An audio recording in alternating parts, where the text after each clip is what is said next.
In today's video, I'm going to show you how to paint your background for the jungle painting neatly and smoothly. Here's one I prepared earlier, and here's the one to work on today. Now you will need to mix your paint to that yogurty melted ice cream consistency that was demonstrated in a previous video. You also need to consider how much of your page is actually the background, how much paint you need to mix up.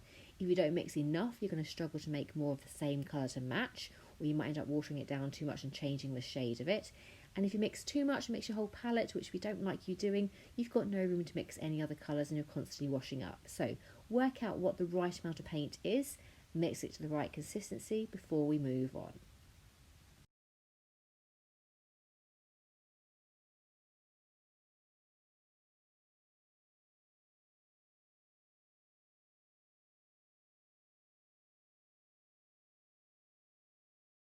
Now, in order to paint neatly, you need to use the small black handle painting brush rather than the big mixing brush because it's much thinner, it's got a sharper point, it's going to give you a neater edge. So take the small black brush, roll it in the paint, load the paintbrush up, and then you're going to very carefully and gently paint along the edge of your leaves and your animal first. Now, I wouldn't do the whole picture, outline everything because the paint will dry and then you get a bit of a halo, dried outline. So do small areas. I'm just going to go halfway around this toucan, and then you're going to paint from that edge to the edge of the paper. So you're going from that line you've done around the edge neatly of your object, and you're going to take the paint off the page. Never go in towards the object because you won't stay neat to the edge.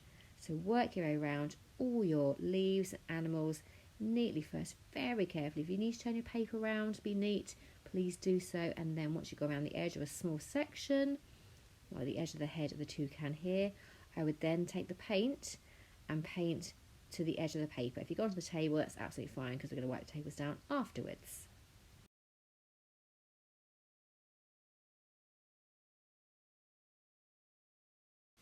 You need to be extra careful when you're painting in very fiddly, tiny areas. Again, try and do the edges first, then fill in the middles. You might need to take a slightly smaller brush if you've got really fine areas and tiny holes to get into. So just be very careful there. If you do happen to paint on your leaf or your animal slightly over the edge by accident, it really doesn't matter too much. The reason we're painting the background first is for this reason. Obviously you're going to paint the leaves and the animal on top, so if you've gone slightly into it, you can neaten up at that point there. But try to practice and learn how to paint neatly to those edges. So take a smaller brush if required.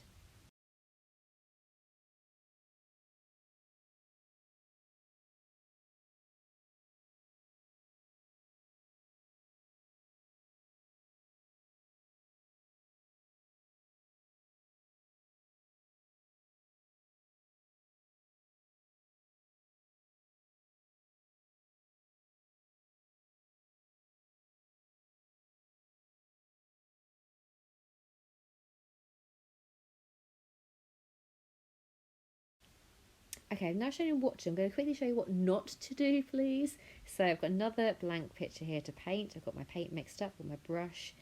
Please do not paint with the big brush. You cannot get neat edges. If you start painting and sort of dragging it and brushing like that, you can see how you lose the definition around the toucan. And yes, we are going to paint the toucan on top, as I've said previously, but if you paint like that against the sky, you're still going to have the same issue, okay? Even if you're using the small brush, please make sure you are painting the edges first, then filling in like I just showed you, not doing this where you're taking the paint up to it and just losing all the definition of your drawing and making life very difficult for yourself when you're painting the object, the animals and the leaves later.